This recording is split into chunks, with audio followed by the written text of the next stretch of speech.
What's up, TIW Mafia? JP here. I'm here with Josh, and we have with us a guy that I've known for since WrestleMania 25, going back 12 years now. A little before then, actually, because he was a guest on the Irish Whip before that as well. But we actually got to meet up down in Houston, and now he's the producer for Reality of Wrestling, and he's done a couple of other small projects in the recent history. So that's Kevin Bernhardt, and I hope I spelled your name right, Kevin. Yeah, you did. Good job. Cool. Look at you. How's it going tonight? Good, man. How you doing? All right. I know you're at the school right now. Yeah. Getting ready to teach a class. What's the name of the school now? So it's Reality Wrestling. Okay. Yeah. I know it used to be like Booker T's. Was it Pro Wrestling Academy? Yeah. I still got my picture in front of the building. Yeah, there used to be Pro Wrestling Academy, and then I think it was like the exercise something or other we did for like 6 months, and then we just went to Reality Wrestling. I always say, and it's very true, that New England is a huge gateway of people that are gonna break into wrestling and go on. Mm-hmm. And there's very few other schools, other than the one or two great ones in New England, that are on that level.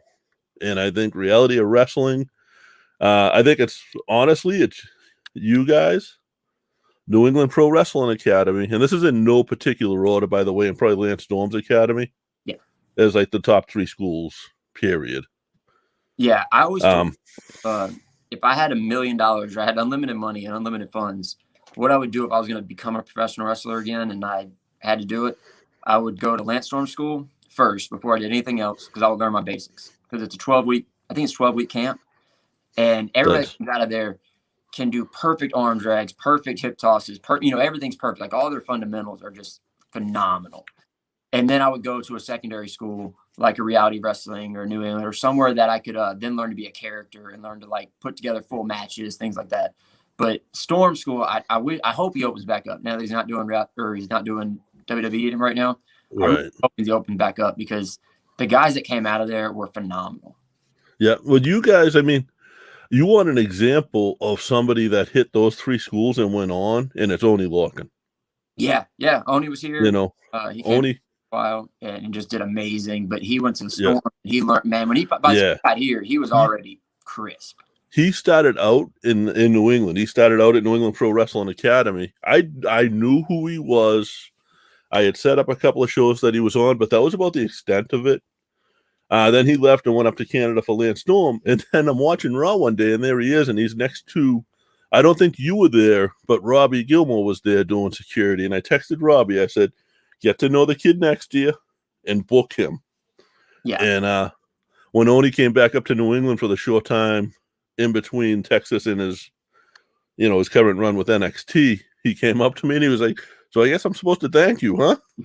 I said, you don't owe me nothing, man. I just saw something and I knew I was doing a solid for both of you. So yeah, I was at that same show. Yeah, we were at that one. It was I think it's the first time I met Oni.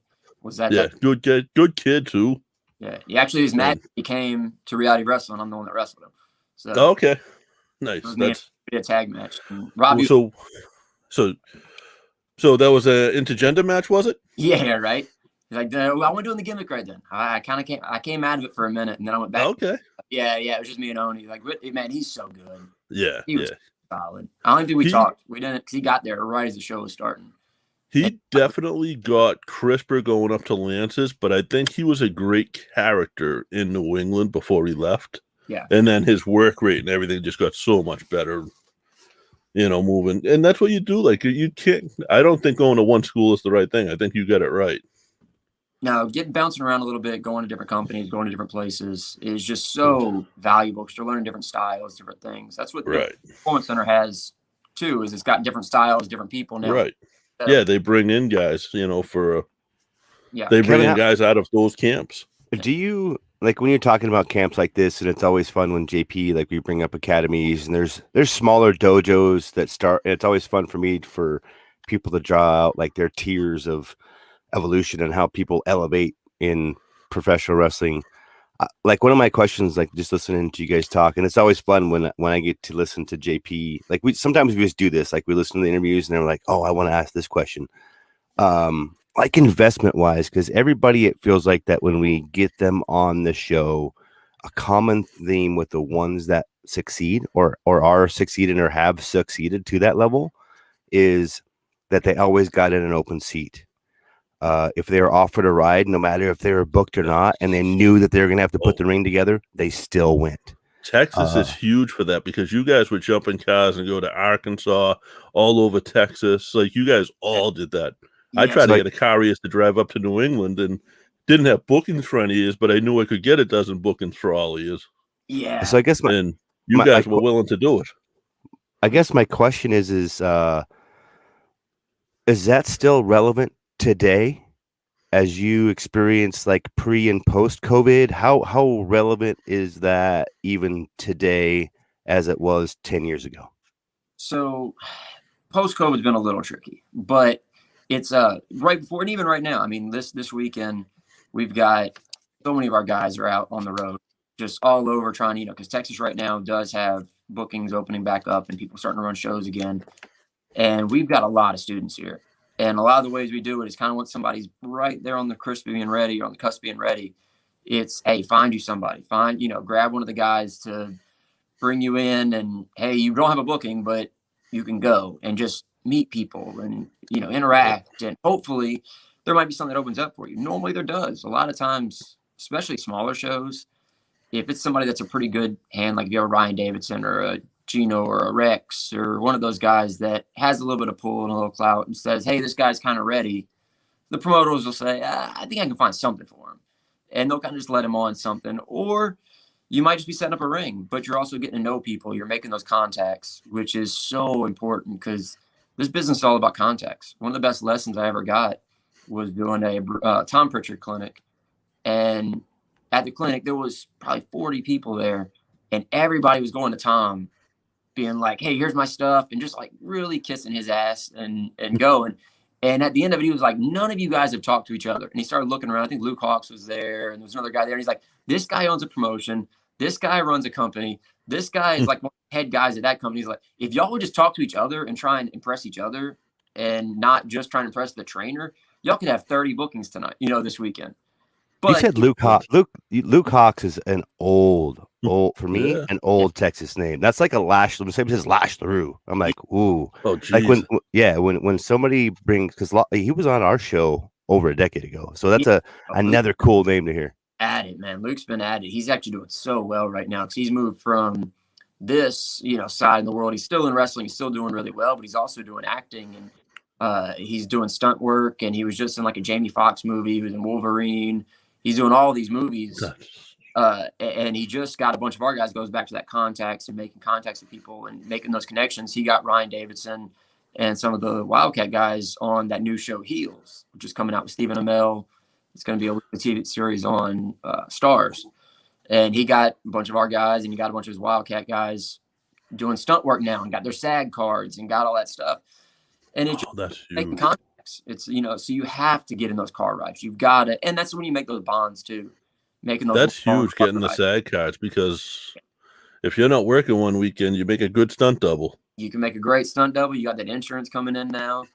Right. It's a really good thing if you can do. Thanks for letting me interrupt.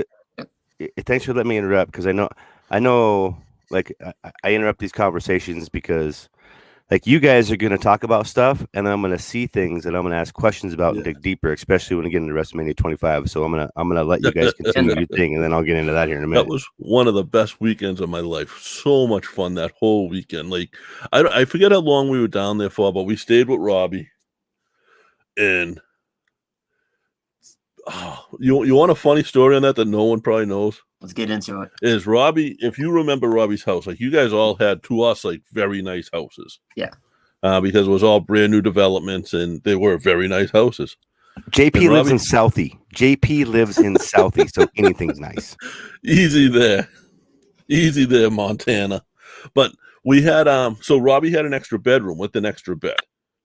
And then he had an extra, like, I want to say like an extra living room, like a guest living room with a couch. And me and Joe, who I went down there with, Big Joe, had agreed to sort of swap off on the bed. He gets it the first night. My mistake. Mother wakes up, And it was like, oh, you want to sleep in the bed tonight, right? Yep. Oh, well, I slept in it naked last night, so good luck. So guess who got the couch all weekend? Sorry, brother. But it's still like Joe was sober. I drank. So it was a lot easier for me to sleep on the couch than him anyway. Because there was things that were going on that were just funny. Like I think we paid for drive-through food with beer at one point. I can see that happen. That being a Texas thing. But like there was moments that were just like insane that I didn't ever think I'd be a part of. And that was like you guys letting us in and be a part of like the autograph signing and stuff like that. So yeah, that's right. Had that whole Legends of Wrestling autograph signing right that weekend. Yeah, that was a good weekend. A lot of good stuff. Yeah, that was. Now you had a character at that point because you were in ring talent at that point. Yeah. What was the character you had again? Oh yeah, all right, don't get canceled. No. Nothing wrong with it. No, it because you didn't do anything offensive with it, honestly. No, it was. I mean, that was the goal. Like, because I've always been very, friendly with this stuff, and so pretty much the way it came about, I'll kind of just give the quick backstory on it. I was just wrestling as myself. I started when I was 13 years old, 2001, started wrestling, and I was just me, and just going out there. And I'm not a big guy or anything by any means. So I'm a tall, lanky guy. By that time I had hair down to like here, and I went to go do my first WWE tryout in extra work, and did the tryout, did the extra work, and I just got with Booker maybe 6 months, 8 months before that, and we go to do the show. I'm thinking, okay, I did pretty well, nothing crazy, had my match. And then afterwards, Booker comes up to me and says, hey, Triple H came up to me today, and he asked if I was one of your students, if I was a student. He told me, yep, it's one of my guys. And he's like, I got this idea for him. And then Book just had a big smile on his face. And I was like, oh, what is it? And I'm all excited. And then Book's like, I'll tell you later. And he's like, I'll tell you at the school later. So I wait like 3 weeks. It keeps going. He keeps saying like, I'll tell you later. I'll tell you later. It's going to be really good. You're going to love it. And so I'm getting all pumped up, all excited. And I also come from like a very macho, like I was surfing, and then it was like martial arts since I was in kindergarten. I was black, the karate team. So I was coming from a little macho world. And Book sits me down finally, and Charmel's in the room. And he's like, all right, this is what you're going to be doing. You're going to be a cross-dresser. You're going to have one side of your face in makeup. You're going to have one side regular. Your hair is going to be braided. He's like, we're going all pink. And he was like, you're going to be like new modern Adrian Streets. And he was like, go look up Adrian Streets. So I go from like just all excited to like, what did I just get myself into? And it was one of those things. And I tell people this all the time of you have to take opportunities. You have to run with them. And you have to go with it. And I knew my limitations. I wasn't a big guy. I wasn't going to be some big macho, beat everybody up guy. So I needed something to make me stand out. And I knew that going in. So we start going, we go with it. The first night, AJ Styles is at the first show that I'm doing the gimmick in. So I'm like full makeup. At this point, it started half and half. And then it was like, we did half. And then the Book comes in, he's like, do the other half. So then it's like full drag, full makeup, hair permed up and crazy primed up. It was insane. I'm in a dress, and I'm just like, and I'm going to go out in front of like 2,000 people, packed out show. And I'm just freaking out. So, and right before that, AJ walks in the locker room, sees me, and he's like, this is Texas. And then he just walks out. And I'm like, what have I got myself into? And then it was his first time coming to reality wrestling. So we do the match, and it went amazing. It was like one of the biggest things afterwards. Like some people came up to Booker afterwards. He's like, hey, can we meet the guy that was doing the dress and everything? And Book was just shocked as I was. He was like, wow, this really got over tonight. So it kind of became a featured thing on the show. Like I was doing all the name guys. So anytime a guy, like a name would come in, I'd work them. And so it became a really fortunate thing because I don't think I would have gotten those opportunities just being Kevin. But yeah, it was fun. It's a cool, it's funny because I'm going to bring concept to this is I continue to watch independent wrestling more and more and more.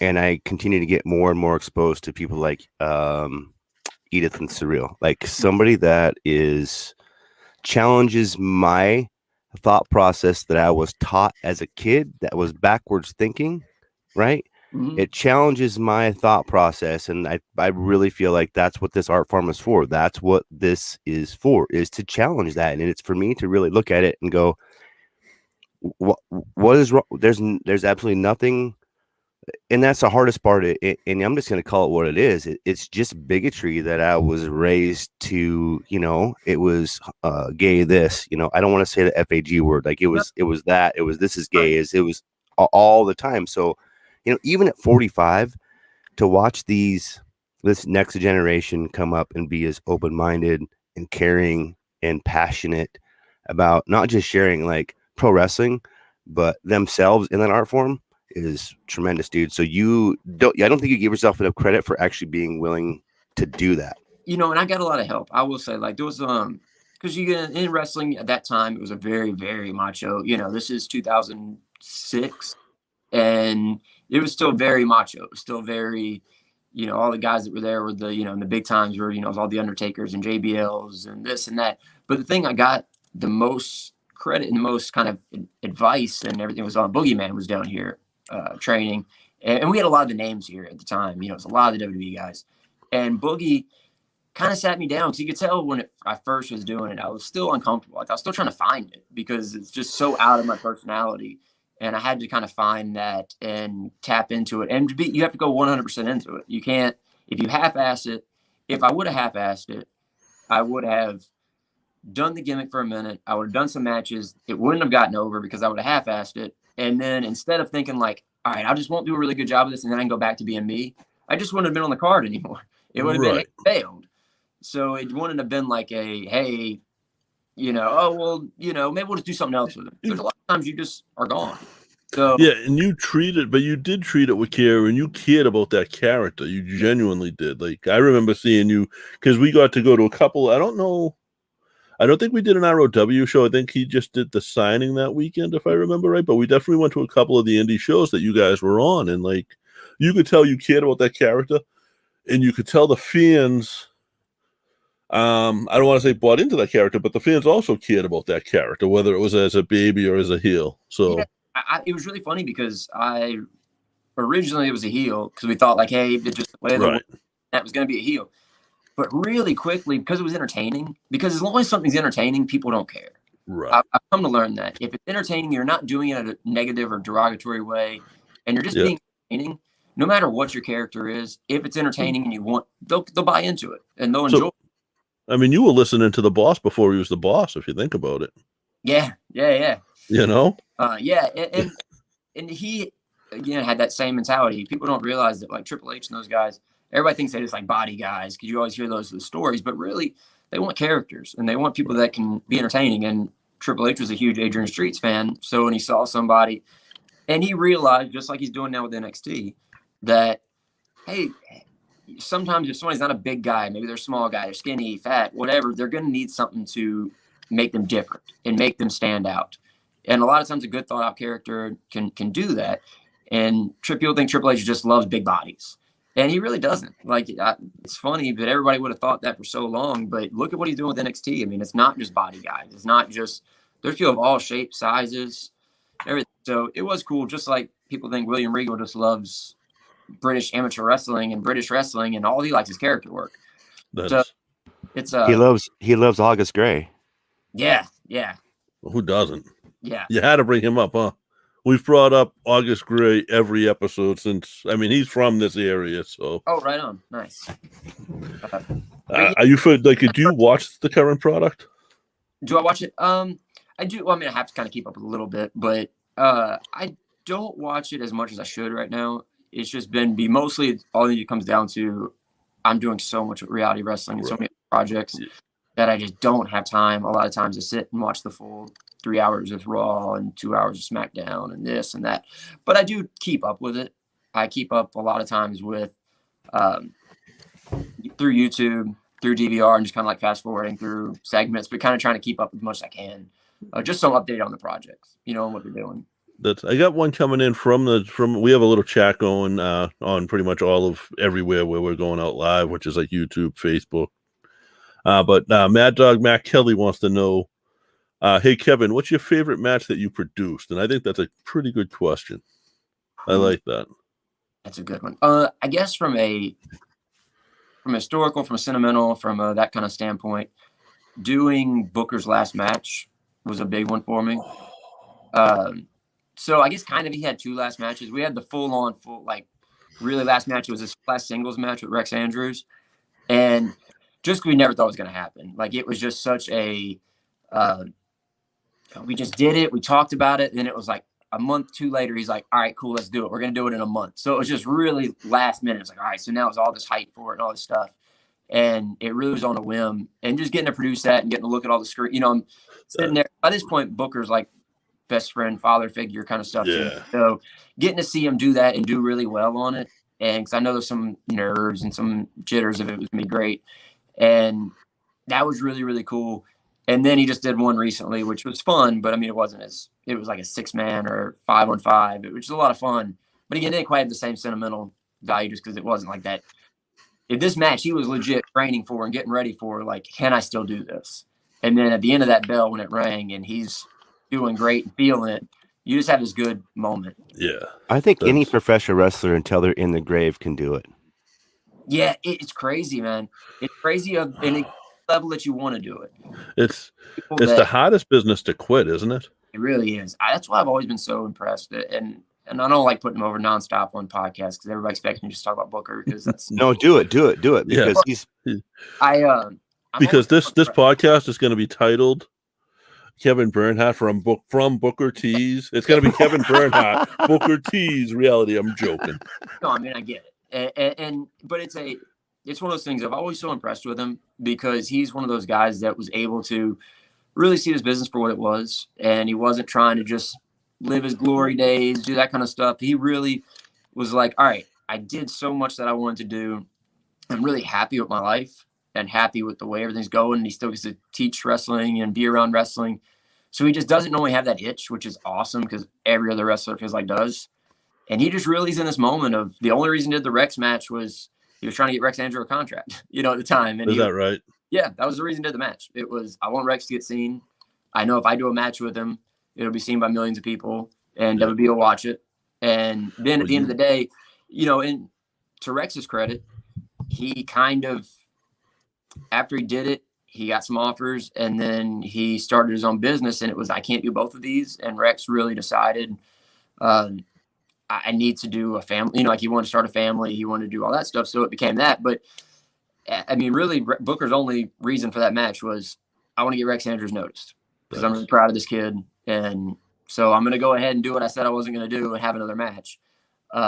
So yeah, that's normally, and that just goes back to Booker being Booker. He's doing it for the guys. Right. It wasn't for himself. It was for someone else. Yeah. We don't get a lot of guest questions from the chat typically, but we get a couple of rolling in. So I'm going to run through them. Yeah. Who's your favorite wrestler of all time and why? From Elvis Martinez. Elvis is a regular too. So. Oh, what's up, Elvis? So favorite wrestler. I'm such a big Sting fan because that's where I started. Like I started in WCW, watching WCW. So Sting was the guy when I got into watching wrestling. So Sting is definitely on that list of greatest of all time. But the greatest of all time, in my mind, no matter what, is Shawn Michaels. So it's Shawn Michaels and Sting are my two. If I'm going to watch anything, that's what I'm watching. You get that Texas relationship down there. Yeah. And Joe Salenza wants to know, who were the people that inspired you to get into wrestling? Can I assume it was Booker T? No. No, it really wasn't. I was a big Booker fan in WCW doing all this stuff and always really big about his work. And of course, I love Booker. I mean, that was obviously. But for me, my biggest inspirations were the same. It was Shawn Michaels. I thought he was an amazing wrestler. And I know it's not always the most popular opinion now and everything, but the reason I started watching wrestling was, there's 2 reasons. It was the day after Hulk Hogan turned heel, and my best friend was over, and he said, "Hey, you got to watch this wrestling. Monday night's on. You got to watch it." I never watched wrestling. Man, I'm so old. But that was like it. You started watching. You've been in the wrestling business since you were 13 years old, and you started watching wrestling the day after Hulk Hogan turned heel. Day after he turned heel, and dinosaur. JP is the word you're referring to. It's dinosaur. Yeah, I did. It was just something that didn't come on. Like we didn't watch a lot of TV. I grew up in the South. I grew up in Louisiana. And it was just outside all day. So we just really didn't watch a lot of TV when I was younger. And my friend was over and he's like, you got to turn TV on. You got to turn wrestling on. And the first match I ever saw was Rey Mysterio and Dean Malenko. That's a good first match to see. Yeah, and I was a martial arts guy. Like I started when I was in kindergarten. By this point, I was doing it. So to me, wrestling was a real life martial arts, like live action karate fight. You know, you got guys kicking, flipping, doing stuff. And I turned WCW on. To me, it's a karate fight. You know, so I'm thinking this is the greatest thing. And then Hogan comes out. I think it was like maybe the next week. Cuts this crazy promo, and I'm hooked. So really, Hogan, Sting, Shawn Michaels are kind of what got me, because once I then flipped to WWF at the time and saw Shawn for the first time, it was blown away like this is wrestling. Now, Mike Farrell, who Mike hosts Chaos Theory podcast, they're great. He's out of Texas. Oh, really? I think he's a little further south than you, but he wants to know if you guys have a relationship, any type of relationship with Mission Pro.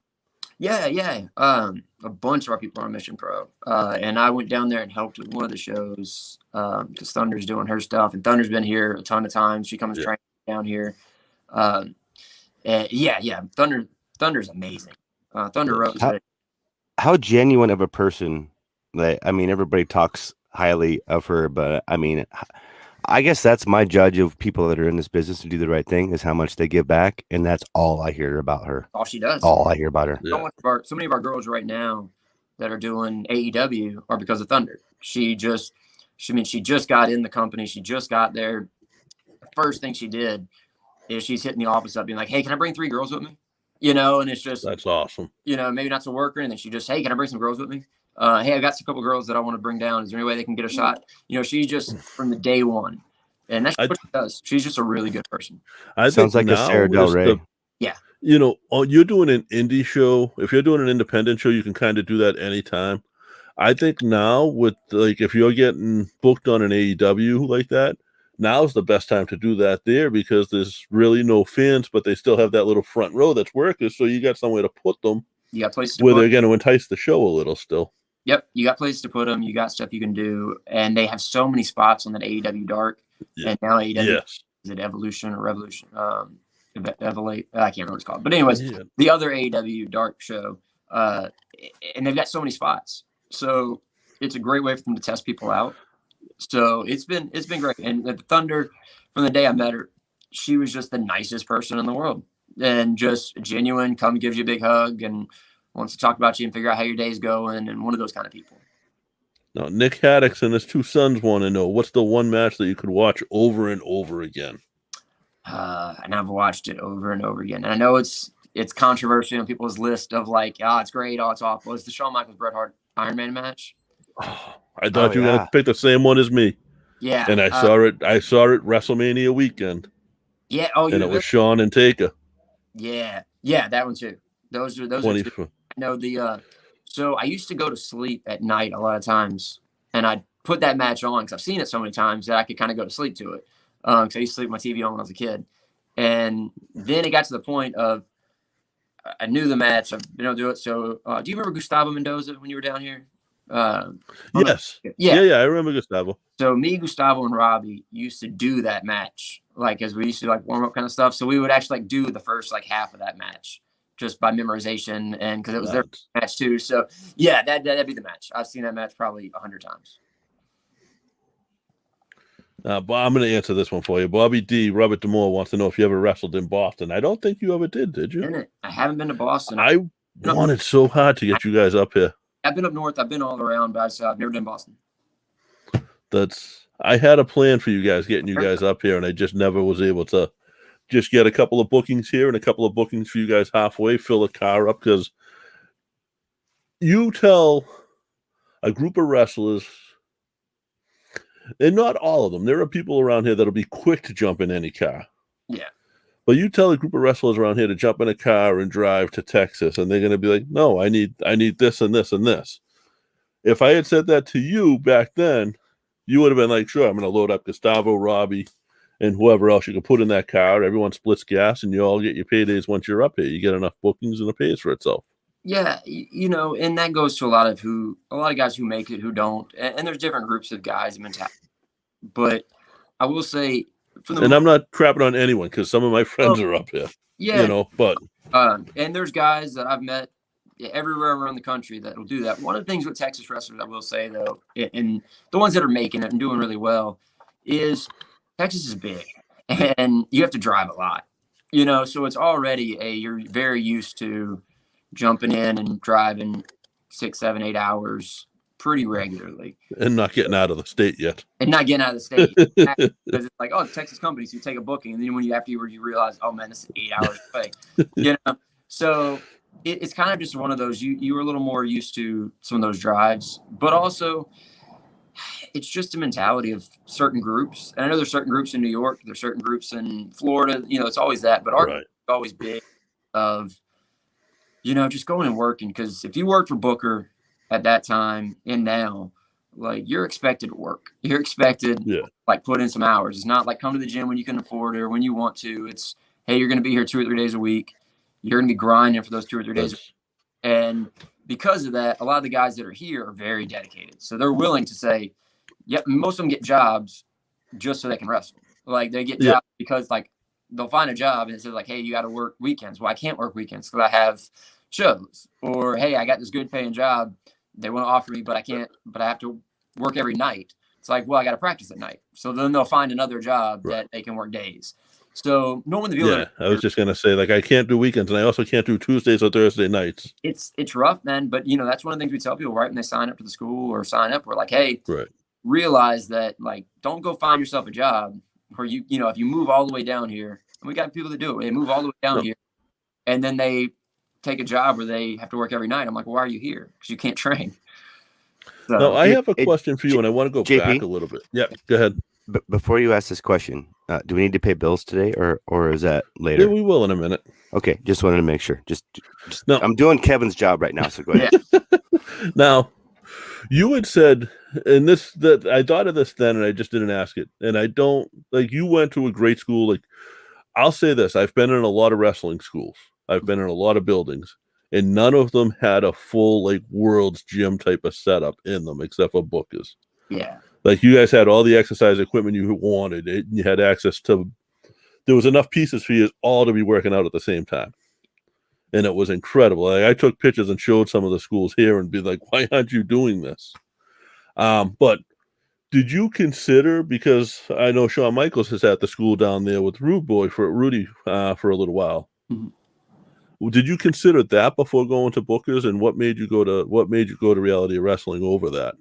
So I started originally. There was so kind of the way I got in and started was I was doing martial arts, like I said, and we had a competition team that traveled around and did all the we did little stuff in flea markets and this and that, trying to get people to sign up for karate and to show them what karate is and break boards and do this kind of stuff. And I did one at a wrestling show. And so I got to be in a wrestling ring and do it. And I went and talked to the promoter and was just like, hey, how do you do this? And he told me about it and this and that. And he wanted to get some really young guys started. So they were like, there was like 4 of us that were really young. He's like, by the time you're 18, you'll kind of already have a leg up and be able to do stuff. So I started at a school that was behind the original school. It was a restaurant. And then behind it was the storage unit, and the ring could legit just fit in the storage unit. And that was like how I started. So started from the one end, and then Sean only really ran that school for about 1.5 years. And then I went to Rudy Boy. Yeah. And who did great. Like, I'm good friends with Rudy, I like Rudy a lot. Yeah, no, Rudy's a great guy. And then it would have been 2005 that we heard an ad on the radio. One of my friends did, and it was like Booker T's school grand opening, this and that. And I'd actually already wrestled at Rudy's company. Okay. Cool, but I'd done some shows with Rudy, and because he was running the TIW events and stuff like that. And at that point, like, he kind of not doing as much with the school. I mean, he's still like running the school, everything, but it was just, again, a ring, a setup. I had already had that. I had a ring and set up somewhere at my, 10 minutes from my house. So when Booker, a commercial aired for Booker's school, was going to grand opening that weekend or whatever, we jumped in the car. We called, I got a phone call. Actually, I take that back. I got a phone call from one of the guys. He was like, hey, we've got a tryout tonight at Booker T's school at 7:00. And I'm like out at the beach. And I'm just like, it's like probably 4:00 at this point. We live an hour from Houston. And so he's like, come pick me up and we're going to drive there. So the guy didn't have a car. So he's like, come pick me up. We're leaving at 7, or we're leaving at 6 to be there at 7 for a tryout. I didn't know Booker had a school yet because it hasn't opened yet. It was the opening weekend. So that's kind of how it was all whirlwind. It was very, it was, and I always tell people to, your friends or who's going to, like, who you're around is going to dictate a lot of where you go in life and what, because I'll tell you straight up that, so we went and did the tryout. Booker kicked a lot of people out because he didn't want old people like that have had their own stories and been around forever and already set in their ways. And it's like, there was a lot of guys there that had been around Texas wrestling forever. And I say older, but they were like 30, you know? So, I mean, it was still like old people, but it was like guys that had been around for 10 years and already kind of made it or done some little work.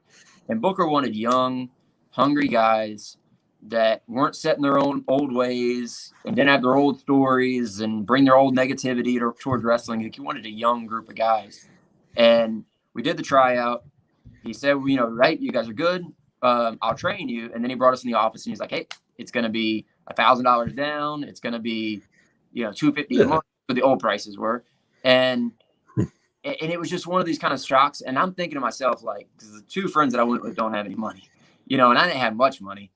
And so I just said, like, okay, well, I guess we're not doing this. Like, that was my mindset. I was like, as we were leaving, I was like, man, that was fun. This really sucks. I wish I could have done it, but like, I know we're not doing this. So I just kind of was like, thank you, Booker. Appreciate it. Yada, yada, yada. Walk out. As soon as I sit in the car, my friend's like, man, I can't wait to come back. Man, you know, like, are y'all ready we can start Monday, right? And in my mind, yeah, let's start Monday. Because I was going into it ready to be like, nah, this was stupid, because I was in that old mindset. And again, it goes back to the old mindset. It used to be, if you've been trained, if you'd gone to a wrestling school in the old days, then you didn't need to get retrained. Like, you can go to another school and just kind of wrestle, or you can go to other shows and do it. You didn't have to go and like retrain. And that was just the old mentality. And it was bad mentality, because the way I got taught it the other way is college. If you go to Harvard and go for 2 years and then you want to go to Yale, you still have to pay for Yale. Right. You don't, just because you can't say like, well, I graduated Harvard, I should be able to come here for 2 more years and get more training and more lessons. So it doesn't work that way, but we do. I'm going to take a quick break right here, guys. Today's podcast is presented by Podgo. Podgo is the easiest way for you to monetize your podcast. Provide a podcast with a flat rate for ad space, so you always know how much you're going to get. You include an ad from Podgo. Apply today, become a member, and immediately be connected with advertisers that fit your audience. That's podgo.co at podgo.co. And be sure to add our podcast, The Irish Whip, in the How Did You Hear About Podgo section of the application. All right.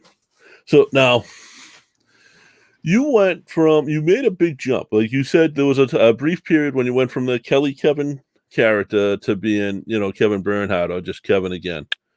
How come the change? Was it just to do something different? Yeah, it was just kind of one of those. I was doing it for a while. I was doing the Kelly gimmick for a long time, and I just kind of felt stale in it. And it was doing really well, and a little bit was just like I was trying. It kind of just morphed, and it was a very gradual thing. Like, it was just because I was going all out with everything. It was like super over the top makeup. It was, you know, all these outfits, all this stuff. And then I would go do some indie shows, and they were like, hey, because we do some town, they'd be like, hey, can you tone it down? Or hey, can you do this or that? You know, for certain companies and different things. So I would do a little, not do quite as many, you know, ha-ha spots, you know, grabbing butts, this and that, you know, like, you know, they just want you to wrestle. They want to, you know, I'm like, it's fun. I can wrestle too, you know, so I'd do that. And then I kind of started just getting some more regular gear, but I still had all the pink. I still did all that stuff. So even when I was just I was still Kelly Kevin, you know, as name value, but it was like I started toning down certain things. The more we started doing TV kind of tapings of things, it was like, all right, well, this station might not want over the top, you know, stuff. So I kind of would gauge it depending on where I was at and kind of wanted. So, you know, I'd still on the weekends, you know, if I was doing some show that was doing well, I'd go full out, and there'd be other ones where I knew we were doing Sunday morning TV taping for some little small towns. It's like, all right, they're not going to want, you know, full drag queen, you know, makeup and everything. So it's like, all right, just kind of be more of Kevin. So it's kind of just shifted around. No. Yeah. And you jumped from that into, did you go right from that into doing the production end of things? Yeah. And was that always a passion? It was always something that I did. I never thought it was something I was going to do. Okay. When I was in school and growing up, when I would do an indie show, I'd try and have somebody film the match, and I would just make a highlight video so I could show my friends or put it on Facebook or MySpace or whatever it may be. And I would do that. And then eventually we weren't doing much of any because Booker just doesn't know and didn't know internet and this and that and how to do all that stuff. So there was like nothing for a long time. It was really frustrating for the wrestlers because we'd be doing all these huge shows and nobody'd hear about them. Other people in the business, or in that little bubble because we weren't putting stuff on Facebook or MySpace or we didn't have a good website. And so I'd ask Booker if I could, but everything was filmed. We filmed everything, but it was just nothing was going out. And, we'd watch it for our own use so we could home study and things like that. Yeah. So I asked Booker one day, hey, we don't have any commercials for these events. Can I film you just saying, hey, this is Booker T coming to blah, blah, blah, blah, blah this Saturday, whatever. So I did that, put those together, and he liked them. And then slowly, and then I was like, hey, can I put together a highlight video for the next upcoming show? And I would do that. And then it kind of just snowballed, kind of slow. I say snowballed. It very slowly, gradually went from there and doing that for a couple of years. And then eventually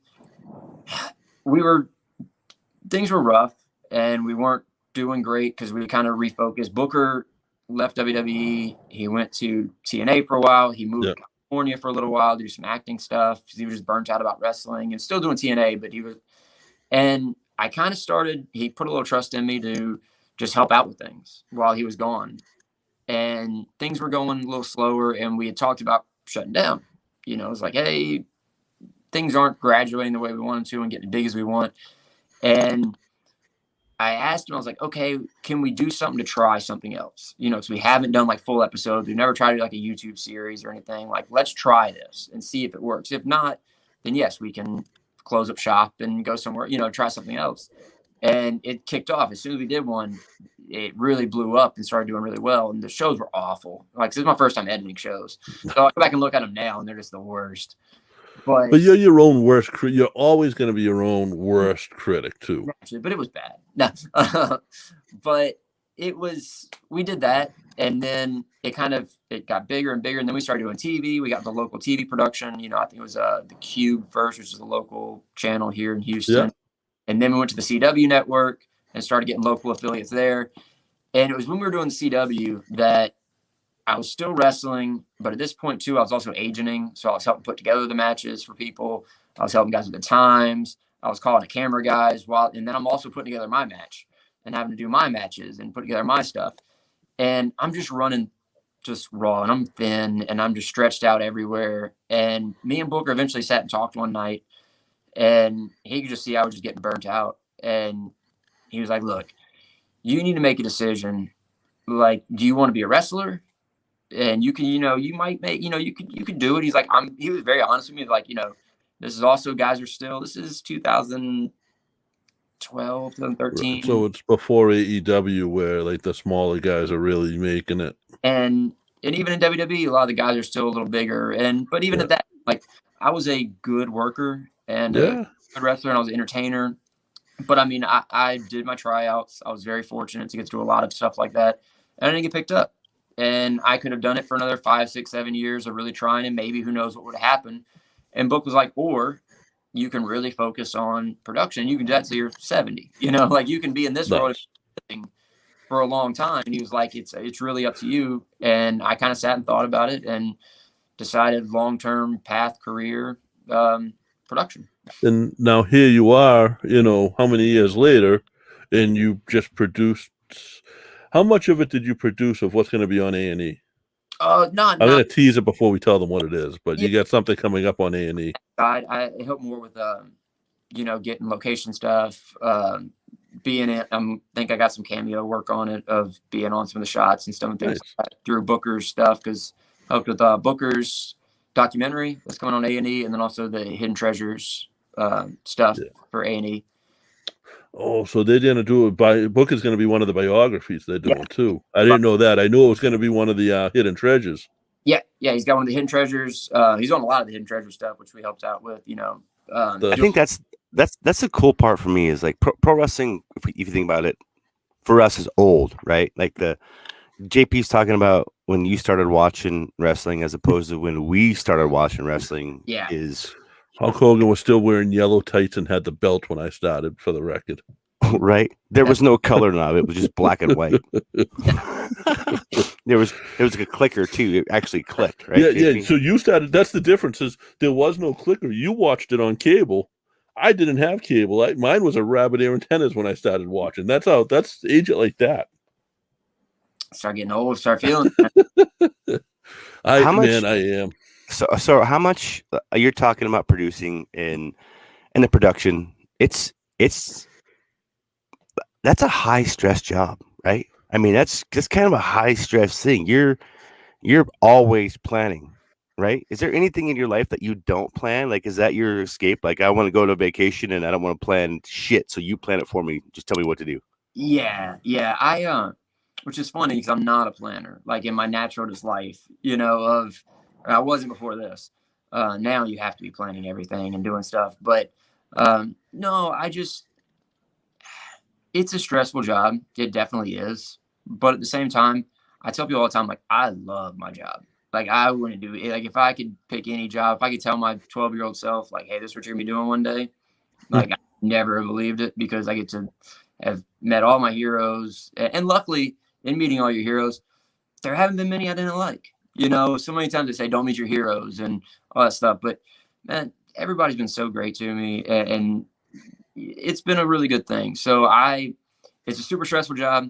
It's a lot of work. It's a lot of long nights, but at the end of the day, it's wrestling and it's something that I love doing. So editing wrestling all night is still working on wrestling, planning wrestling matches and planning out guys' angles and working with talent all night till 4:00 in the morning. Some talent calling me, asking me some random questions. I can't sleep at night. It's still wrestling. It's still talking to your friends and talking to your peers about the business and about something they can do. So though it takes up and drives girlfriends and, all that kind of stuff and family crazy that I'm working all the time and there's always a phone call coming in, or to me, I would have my friend call me anyways, just to want to talk shop about wrestling. So it's doing it, but doing it in a productive way. So I don't mind it too much, but I also know why, Bruce has had 6 heart attacks, it's it's a right. job. Which, by the way, shout out to Bruce. He's the guy that probably taught me more about production than anybody in the world because he was down here for about 5 years before going back to WWE. And yeah, he was down at Reality Wrestling, and because he lived here and about 10 minutes away from the gym. So yeah, he's the guy that helped me learn how to deal with talent, how to produce, how to do that stuff. Booker taught me the wrestling side. Bruce taught me the TV side. I guess that was going to be my question: is who have you? Like you talk, it's always, this is a question. This is always fun for me because every time we have somebody on, they always talk about they get the phone calls. You're willing to talk to this. If you can't say it, don't. Mm-hmm. And sometimes they don't. But like, who's your phone call? Like, who are you calling? Bruce or Booker. Those are my two. And I will say again, I'll give him credit, even though it's a little harder right now because that man never sleeps anymore. Right. Never seen anybody that works harder than Pritchard. But just has more hours and having to go. But somehow, for the grace or whatever, like if I call him or if I send him a text, I'll normally get a text back being like 20 minutes. And then 20 minutes later, I'll get a call. He's got to get out of whatever he's doing or do whatever. But yeah, he's been my lifeline for just, hey, I don't know what to do about this, or hey, I've got, what do you think about this? Or, especially more before going back to full-time WWE. Like now, just out of respect and everything, I really try not to bug him because I'm like, that dude is nonstop between the podcast and the events and everything else he's got to deal with. And just he's dealing with a million pieces of talent. So, Booker's always going to be my go-to. I talk to him like 3 or 4 times a day normally, just something small. But, yeah, that's kind of my guys from a personal standpoint, not name kind of people. Ryan Davidson is a guy that's down here that is always kind of my he's my, hey, I need like real advice. Like Right. I might be overthinking this, or I need somebody to tell me like, am I being ridiculous or whatever? And like, will always be straight with me. He's that guy for me. Just because I've known. That's what we use the podcast for. Yeah. Yeah. Yeah. That's for real. No, the No. reason I asked that is because I think that's one of the most valuable things right now. Is like if you don't have a mentor, I mean, find yourself one. Like, Yeah. make some goals. And I guess the other question is like, have you picked yours yet? Do you have a protege? Have you grabbed one? Have you like hand selected that next one that you're passing this stuff on to? Yeah. So I have a few people that, because with the school and everything, one of my biggest goals, and it was really hard. This is something that was a really, really rough thing for the company and everything a few years ago, that we had some negativity at the company. We had some people around that were just always negative, or people that were in charge of some stuff too, that were people just didn't want to be around, or was always complaining or whatever. So we had a really big shakeup a few years back to where it was, some of these guys have been friends of mine for 10 years, and I kind of had to be the one to call and, hey, look, we either need you to be on this side of it or we need you to leave, and if it can't change your attitude in certain ways, like, I'm going to have to ask you to leave. And a lot of guys had to leave because we try and keep reality wrestling a very positive place and a very family place, and like have everybody together, because we're all going through this, we're all working hard. And we want people to succeed. Like when one of the guys, if you see on reality wrestling, if you see any of the guys on social media, like everybody's hyping up other people. Like most people, when you see their social media, it's like about them. It's all about what they're doing and this everything. If you go to Mysterious Q's social media, you're going to see a bunch of stuff on Will all day doing his first AEW show this weekend. And it's going to be, man, I'm so proud of this guy, this and that, and blah, and that's kind of how we try and do things here, because wrestling's hard enough as it is. You don't need a lot of just negative and bad vibes. So my goal in all of this, and I've told students here, normally it's once they're kind of like actual students, like not just started training, because there's too many of those to really get connected to, because they might be gone in a month. But the ones that like really start going, I mean, I'm open 24 hours a day for these guys. They call me for everything. They sit down. If they want to sit down and talk for 5 hours at the gym and go over their personal lives, I'll sit and talk to them, and because I want people to succeed. That's my goal. What percentage of your best friends, and obviously you're going to have best friends from before wrestling, but what percentage of your best friends, like your actual, like everydays, because I know who a few of them are, and you've named a few of them already. Like how many of them came out of wrestling? All of them. Now, I mean, I've got like two friends that I've got, of course you got friends that you don't really talk to that much, but you went to high school with or this or that. But I mean, the people that I talk to daily, the people that I was in Rex Andrews' wedding last week, was one of his groomsmen. I was in Gustavo's wedding. See, that's what I'm thinking of when I was down there, and you guys were all inseparable. It was, and it's a big group. And you, Robbie, Yule, I think was the big kid's name. Yeah, Yule. He's still, Remedy now, right? Isn't he Remedy or something? Yeah. Gustavo, Mysterious Q, I think, had just started up. Yeah, I know I saw Mysterious Q down there, and it's funny because about a month ago I saw his poster I saw his face on a poster up here. Yeah, somewhere in the Northeast. Yeah, he's doing great. And that's the thing. I mean, we really do. And now you could probably add 20 more people to that list of people that I, really try and make a connection with, and try and, guys can, or at least back then, you guys could drink. We put some down. We definitely, but again, that was part of, we're bonding. Yes, It was yes, absolutely. Around, we're all getting a little older now, and not partying quite as hard, but we try. And it's not saying from the partying side, but we also encourage, and this is one of the things that, like the students here, some of my best friends and people that I have lifelong connections with are the guys that I started my training with, but I went through a bulk of my training with, and I was kind of at the same level as them, because there was always the guys that were above you that, you looked up to, but you weren't like hanging out with them on the weekends and stuff like that. So I tell my students now, and Booker students here, there's so much of, look, guys, these are the guys you're going to go through the stuff with. Like, y'all should go out together. Y'all should go to the movie together. Y'all need to like call each other and, try and, because y'all have to go through this together. And if you want to make it, you need a group. you need a core group of guys. So but drinking was part of it. No. And that's the thing is, like, because you guys all worked hard, because that weekend, I'm going to run through it. Yeah. We had to break down the ring at the school because it was rented out for the Ring of Honor show that was upstairs from where the Legends thing was running. So we had to break that down, set that up, do security at the Legends show, fix the ring upstairs when it broke when Eddie Edwards, diehard, broke it during the Ring of Honor show. It took a Boston guy to break the Texas ring. Like there was a lot, and then break the ring down at the end and set it back up at the school. There was a lot going on in, that short period of time. And that was, and then there was the after party. That was every, and the thing is, that goes back to the hard work kind of thing, and the team building. And look, it's same with like military. I've always heard that kind of stuff of when you go through some shit with some people. You military? Josh is former Marine. Yes, sir. Yeah, there you go. My brother's a Marine, or former Marine. So yeah. Well, I guess once a Marine, always a Marine, but it just changes you. It changes you in a way that you can't describe, and that's, I just appreciate it because you respect the freedom that you get and the freedom that you can lose in an instant. It's true, man. And so true. By the way, Kevin, I'm going to throw the invitation out there now. We're redoing WrestleMania 25 next year. I'll be there. So we'll be down there.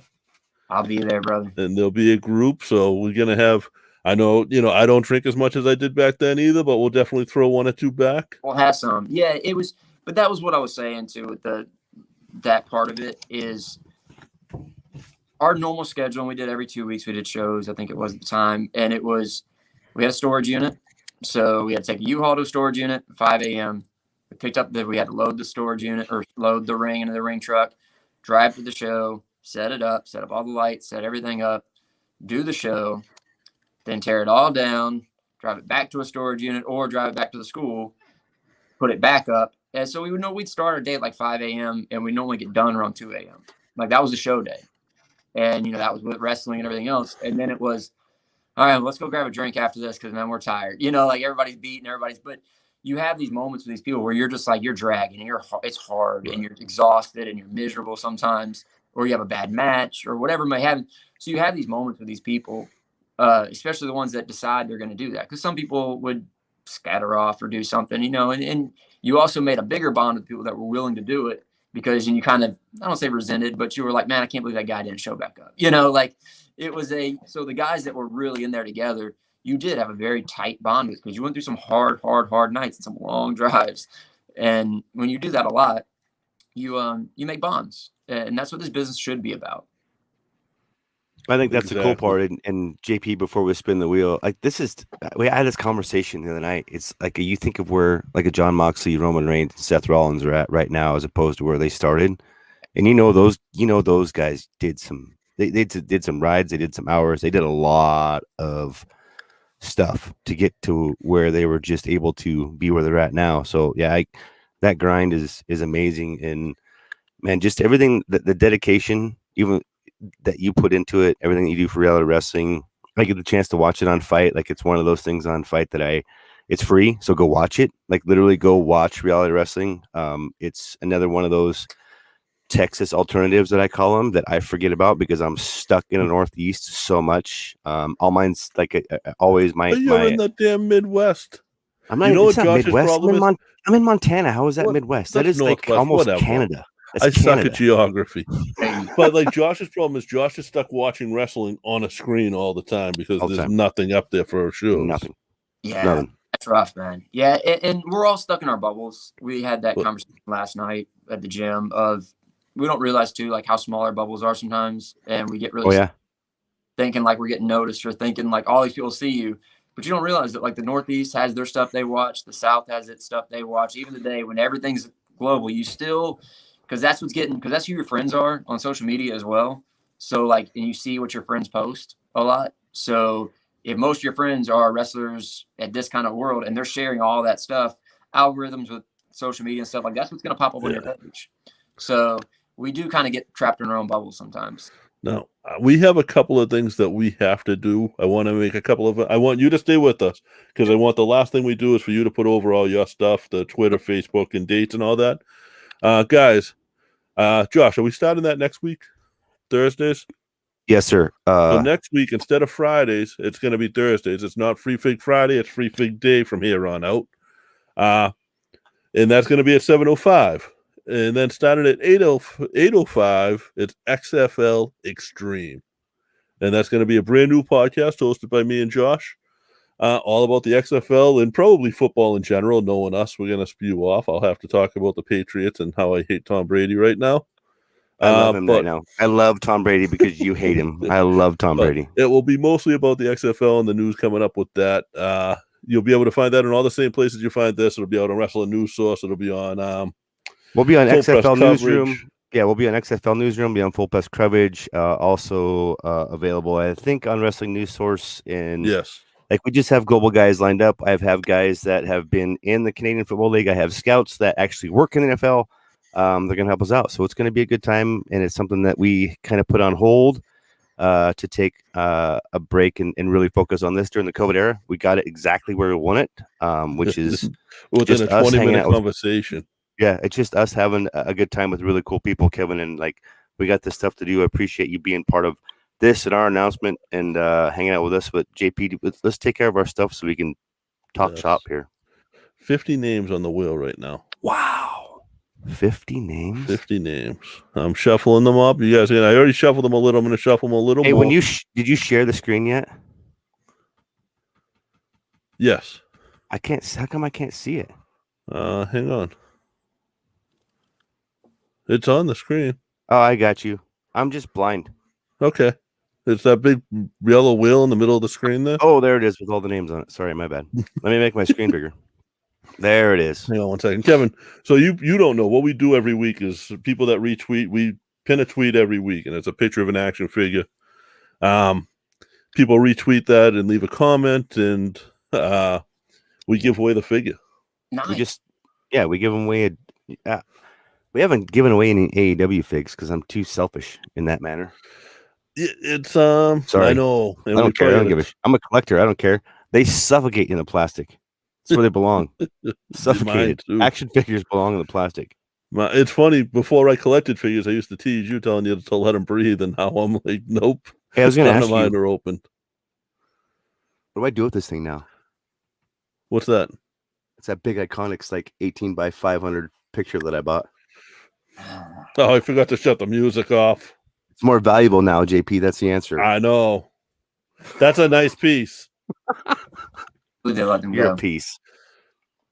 I didn't retweet this week. This is gonna land on Ted the Sock. No, it's not. Oh, JP. Oh, JP. You win again, JP. You win again, JP. Is that 2 weeks in a row for them? No, that's Australia though. That's a good bill. That's a good bill to Australia. Yeah, this is my week, so Thank God we make millions of dollars while we do this podcast so we can afford to send action figures to Australia. Nah, they're good guys though. So now, Kevin, where can people find you? What's coming up for dates? I mean, I know you just produce ROW at that point. Is that your main? Yeah, your home main thing. I do some freelance work here and there every once in a while. Like I've got Title Match Wrestling, which is really great. Runs it. Yeah. So I do a lot of his stuff too, just because he's been over here at Reality Wrestling for years, and his name's Telly. He's just the man. He does so much wrestling. He puts out some great stuff on YouTube. Yeah, he puts out amazing stuff. So I'm actually doing one of his events for Hurricane Pro. I think it's on the May 1st. Okay. So producing that one, but our next event is going to be actually this Sunday on our YouTube page, Reality Wrestling YouTube page. It's going to be a live stream. It's going to be an all-day thing. So it starts at 1 p.m. our time, Central Time. So and it'll be going probably till about 8 or 9 p.m. So it's a one-night tournament. A lot of people. We got a lot of people. Luckily, so many of our people right now are doing AEW. So it's going to be a lot of people from AEW and coming in, and a lot of the guys doing dark and extra and this and that. No, but it's really good talent. And, the Gino Medinas, who's down at MLW now, started here. And so it's going to be a really good show. It'll be streaming live. So it'll be a live thing. We're taking donations. Booker T's got the Booker T Fights for Kids Foundation. Yes. So, gives out scholarships, backpacks, books, all that stuff to students here in the, the Houston area. So we'll be raising money for that this week. It'll be Sunday. That's been going on for a long time too, because that's what the Legends of Wrestling was for. Yep, that's what that was for. Yep. Because here's a Booker, when we got back to Boston, I get a message saying, hey, Booker said he owes you guys a check. I said, what do you mean? Like, I do a charity show. It's a charity show. You donate that money. Because that's a good thing. And like, I understand why Booker does that because of where he came from. Yeah. That's why we've been podcasting and doing this for 15 years, JP, is because we don't take that stuff. Right. Yeah. No, but you got to do right by people. You got to care people. You got to do right by people, and you got to give back. If you're doing it yourself, you're gonna be miserable. So you got to do this, to give back. You got to help some people out along the way. So that's the part of the Fight for the Kids Foundation, and so we'll be doing those events. We've got some announcements coming up, which I can't talk about quite yet. But I mean, I kind of put it out there. But we're gonna be doing some baseball stadium shows. Nice. Yeah. So we hooked up with those. Are always fun. Yeah, it's gonna be really good. We've got a AAA league here in Houston, and so we're gonna be doing stuff with them coming up in June, and then every few months. Because again, COVID, you got to start spreading people out. You got to start trying to find bigger things, and so we worked out a good deal with them. You guys are better at baseball down there than you are at football, so that's a good thing. Yeah, we'll be all right. So yeah, but you can find me at Kevin Bernhardt. I'm on Facebook. That's where I'm at mostly, Facebook and Twitter. I do some Instagram, but mostly Twitter and Facebook. Just look up Kevin Bernhardt and you'll find me. But yeah, that's been my biggest. And of course, like you said, we got the WWE Treasure show and then the documentary coming up. That's huge. When you posted that, I was like, oh man, like I met you the one weekend, but we knew each other a little before that. You had done the show. Like, I consider you a friend at this point. It's been freaking so many years. Like, so when I see you doing things like that, and I know that's where your heart is now, I'm like, yes, like that's you. That's your contract. Yeah. Yeah. You know what I mean? I really made a decision years ago, and I kind of, I guess, wrap up on this, but it was one of those things of, I was kind of given those choices. I've been really fortunate, especially doing the production stuff. It was like, hey, what direction do you want to go? And my goal was, like, do I want to go to WWE and be a intern or be a under, just kind of a very disposable person, whatever, or do you want to try and build something of your own and like make it yours and do? And it's kind of the Von Erich thing. People are, to me, what's your level of success? To me, like the Von Erichs were making great money. They were, and again, I know in the tragedy and stuff, but I just use them as an example of right. Oh yeah. They were stars in their town. Everybody knew who they were. They didn't have to go like be worldwide phenomenons to be successful in the park. They were their own machine. They didn't need a machine behind them. Exactly. And to me, like when I was like, do I want to try and go that route and get the job doing the WWE stuff and just go? And it really didn't intrigue me much. Like it's not my goal. My goal is like, hey, if I can help build something and be a vital part of it, and it's something that I can not say be my own boss, because of course me and Booker, I got to answer to Booker. I still got a boss. Right. But if I can be in charge of what I do and create something versus just be a spoke in the wheel and get thrown away one day, that was my main goal. And now kind of starting to get to that point because I can kind of call some of my own shots and I can take what I want to take and do what I want to do. And it's a lot of work. It's a lot of hours, and I could probably make way more money going and taking that contract. But I'm happier doing this, and that's kind of what's your level of success. And happiness is my success. If I'm making a decent living and I get to be happy, and that is it. Help somebody too. And like right now, my goal for anybody watching this, go to Reality Wrestling, retweet one of the guys, do something like that, because my 2021 goal had nothing to do with myself. My 2021 goal that I put out there for the world was I want more of my guys seen, to be signed, and to get opportunities. So my workload recently, which I've been really paying off, it's awesome because I got, Will All Day and Alex Gracia and All Day is so good too. All these people, I've been working with them nonstop, being like, hey, let's get them on AEW. Hey, let's get them on WWE tryout. Let's get them on NWA. Let's get them, just making those calls and helping them. I think All Day's worked a couple of shows up in Boston, right? Yeah. He's done a couple of the Beyond Wrestling shows. Yeah, he's been doing that. He just did his AEW debut last week. He did the other tapings this week. So yeah, he's just been killing it. He's been all over. I'm gonna say this, and I'll put this out there to you. You guys have anyone that you think either one needs exposure, two has anything to put out there, or three just needs practice talking to people? We're not gonna trash anything. You know what I mean? I'll get him on here. Yeah, send them our way. Also, Mike Farrell, who asked the question earlier, he hosts Chaos Theory podcast. They're awesome, and he's out of that Texas area, so he's local with you guys. Yeah. But Kevin, thank you. Honestly, WrestleMania 25 was one of the best weekends of my life. I had so much fun that weekend. I don't remember what I did last weekend. I remember that entire weekend. Awesome. So my goal is for WrestleMania 2022 for you not to remember shit. Yeah. No, that's in the works. But seriously, anything you guys have to publicize, we will go on and we will retweet a lot of you guys over the next couple of days. So just let us know. And thank you. I know your class is waiting. What's class tonight? Yeah, we got class tonight. They're in there. I got actually Ryan Davidson hadn't been, because he's been filming the show. He got back yesterday, so he's back there teaching right now class. So I'm gonna go back there and help him out. All right. What's the class again? So we do class Monday, Friday. We have reality wrestling, just training new guys, and we've got tonight is a beginners class. Okay. Cool. The new kids. So Monday, Friday is beginners class. Tuesday, Thursday is advanced wrestlers. So the beginners ring's like the night off, though, isn't it? Yeah, beginner ring. They're just doing roll. You just tell them all to buy Tylenol because they're all going to have headaches in the morning. For tomorrow. So yeah, if it's anything like boot camp, you guys are making them sweat and hate each other right now. They're sweating back there. Their ribs are going to be sore and their heads are going to be sore tomorrow. But tell me I'm wrong. Exactly. Perfect. So Kevin, thank you so much, man. Thank you. I will talk to you later. I appreciate it. Yes. Have a good one. But guys, Kevin Bernhardt, check them. Reality of Wrestling is honestly a great product. I don't put stuff out there I don't honestly enjoy, and those guys down there are all seriously. Do you know all the talents walking by him, just messing with him right now, just making. I was hoping if we held him late, Booker would walk on. I know. It's I could tell. I don't have my phone, but I was like, "You're up to something."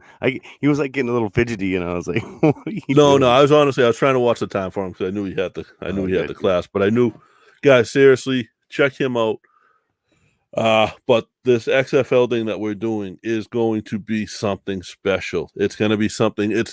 This is fun for me and Josh. I love talking wrestling. I love when we get guys like Kevin on or Knuckles, or it's just me and Josh, or me, Josh, and Timber. What exhausts us is talking about the pro wrestling on TV. What we love is talking to people in the industry. That's what makes this the podcast that everybody loves. Way of putting it. I don't watch the television product. I watch pay-per-views at this point. Yeah, it's too much. There's a lot out there, and honestly, I'm more interested in watching the people that I wouldn't honestly support otherwise get to the next level. So when they're there, and I'm old like Rucker, I can retire and do whatever I want. What shirt? Oh my god! So Timber's gonna have that shirt now. That's amazing. Oh my gosh! Are you kidding me? That's awesome, dude. When I got that, I was like, "Oh, Josh is gonna be so mad." That's okay. That'll be a good one. See, I'm looking at all this stuff that as a good sign now. So it's basically. I mean, we're gonna break this into. There's nothing that the XFL is gonna be fun. I mean, there's a Discord channel that we may share, may not with you guys. I don't know. It's pretty brutal. We'll find another one. What I'm telling you right now is CFL fans do not like XFL fans at all. And there's a good chance those two companies merge. Here's what I know. And here's what I can tell you from the channel is that they have gone from not really just plans, but talks into plans. So there's not just talks that are happening, there are plans that are happening at this point. It's really just a money thing. It's funny. I watched much JP was it Ballers on Showtime? Yes. On HBO with The Rock. And this is basically what's happening right now. Yeah, let me give you this, JP, and this will be the XFL fun, okay? Can you just imagine, for instance, if the CFL decided to just play fun and not really sell the league, but do sell the league to somebody. Just or stupid. at least give rights to American teams. Something like that. It's just and agree on the rules. I don't know. I mean, look at the American League and National League of Baseball. They're the same league. They're the same. It's both Major League Baseball, but they have slightly different rules. Exactly. And I think that's what's going to end up happening. And you may or may not get that'd be kind of cool, right? As opposed to the DH or not. You could change things. You could change overtime. You could change kickoff. You could change downs. You could do. There's so many options. So many options that are available right now. Sorry, everybody knows The Rock is an actor. Everybody knows The Rock is a wrestler. The Rock, before he was a wrestler, was a football player. Yeah. The Miami Hurricanes, not a small team, not a Division IV team. He went up in the CFL. He tried out for the CFL team. Like he was up there. He knows what he's doing. Football.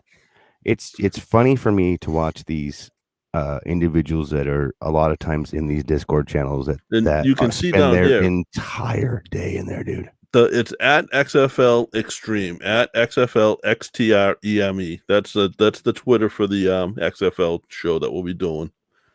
We'll have graphics. We'll have information out there. Just follow us at 3 Irish Boys. It'll be up. We're looking to have a lot of fun. We already have 2 guests lined up. I don't want to say the names here right now, but we've got some guests lined up. And we've got some other bigger ones that are kind of in the line right now. But like anything, this is us. You know, people know who we are outside of. Does one of the guest names rhyme with the cock? No, it does not. The lock? No. I didn't realize what I was saying when I put the C in front. Can you smell what the lock is cooking? No. There's no saying like that. No. Oh. So as always, I think we're done. Right? Can we call this? That's it. Yeah, we ran a little over tonight, but that was just such a good conversation with Kevin, and like we spent 45 minutes on him as a wrestler, and he's done more as a producer than he has as a wrestler. So I know. I wanted to make sure we hit on that.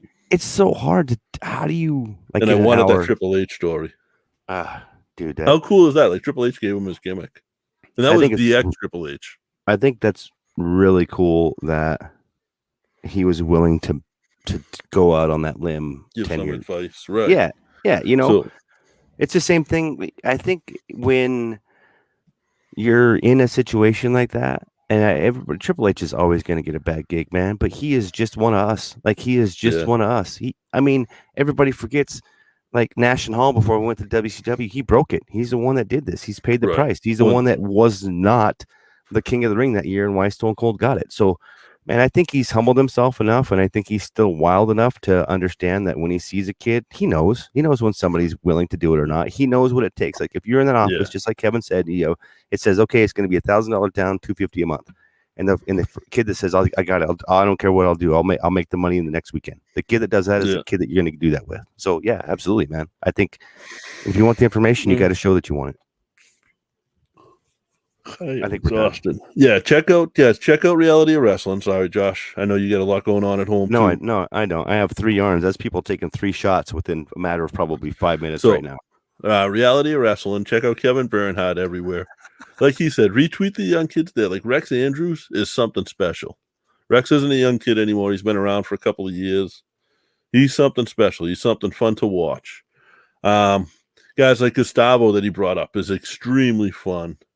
So just check them out. And if you see something that you like, retweet it. And that's not just Reality of Wrestling. That's all of these guys because they all need that. That's it. That includes us. We appreciate that you guys all retweet us every week. That's part of the reason we do that. So, Josh? No, thanks again, man. It's always fun hanging out, especially with Kevin. And Booker's always been kind of in the back with us, no matter what we've done or where it's at. It's he's a grace in hand in a lot of things, and it's pretty cool to see him continue to be successful and pass on that knowledge and integrity to the next generation. And next week, remember, guys, Thursday, that'll go out. We'll send a tweet out too to remind people, but Thursday, 7:05. Be fun.